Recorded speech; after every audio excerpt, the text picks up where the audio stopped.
Don't forget to check out and grab your copy of our 2 newly released books, Football: A Love Story and What Did Football Teach Me? These books feature over 100 stories from current and former coaches, players, executives, and entertainers from across the football landscape, describing what got them involved in the game, what they love about it, and what life lessons the game taught them. You can find your copy or order your copy from our website at footballgameplan.com/books.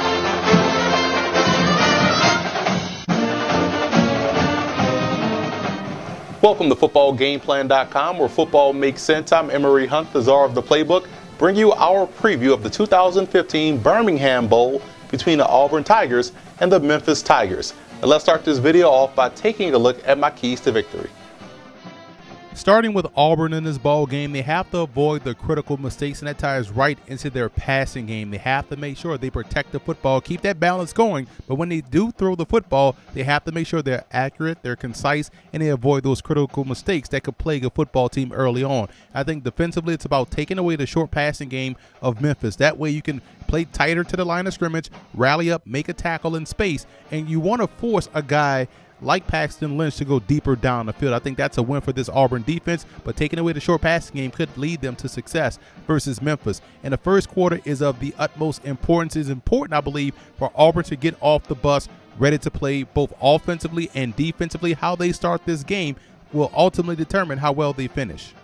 Moving over to Memphis in this ball game, I would go with man principles versus the running game of Auburn, meaning that one guy is responsible for the dive, the other guy is responsible for the quarterback. That way you don't get yourself caught up in a situation where 2 guys go on one player and one other guy pops free. Also, offensively, it's about working touchdown to check down. I know Paxton Lynch wants to go with the short to intermediate game, but I will go deeper down the field. This Auburn secondary has given up on average 230 yards a game passing. It's an opportunity for Memphis to attack deep down the field before working to their checkdowns. And this offensive line can't crack versus the very talented and athletic Tigers defensive front. If they're able to hold their own along the line of scrimmage offensively, they can win this ball game.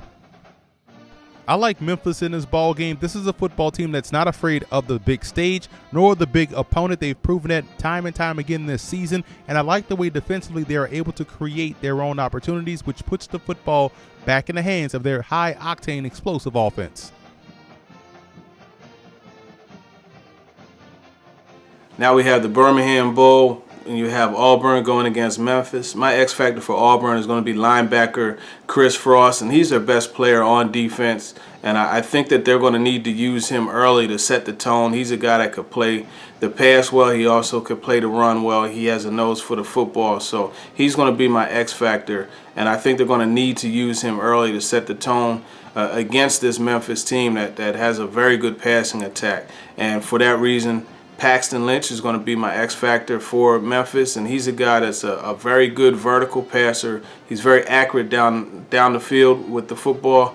He's got a big arm, and he's 6'7", and he runs a little bit of the read option as well. So when he does run that read option, Chris Frost is going to be a guy that is going to have to be there to stop him and lay strong hits on him. So Paxton Lynch, Chris Frost, those are my X factors for Memphis versus Auburn. I have Memphis winning this game, and they're going to take the Birmingham Bowl. From the Auburn side of the ball on offense, Ricardo Lewis, wide receiver who's made almost every big catch in Auburn history, it seems like. Every time the ball is tipped, it's going into Ricardo Lewis's hands. From the offensive side of the ball for Memphis, here's an underclassman who is getting some top 10 consideration from scouts.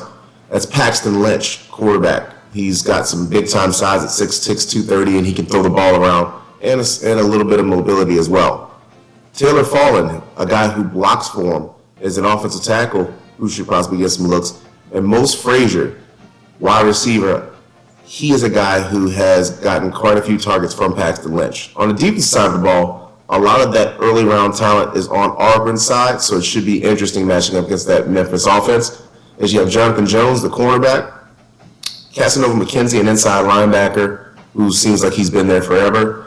Montravius Harris on the defensive line. He is an underclassman, but I think that he might take a look at going to the next level since he's getting some pub. Also, Chris Frost, an outside linebacker, Devontae Lambert, a defensive end, and Blake Countess, a cornerback. I do think Auburn matches up very well in this game, and while they haven't had as successful seasons from the preseason hype, I think that they can pull off a victory against Memphis, winning 28-23.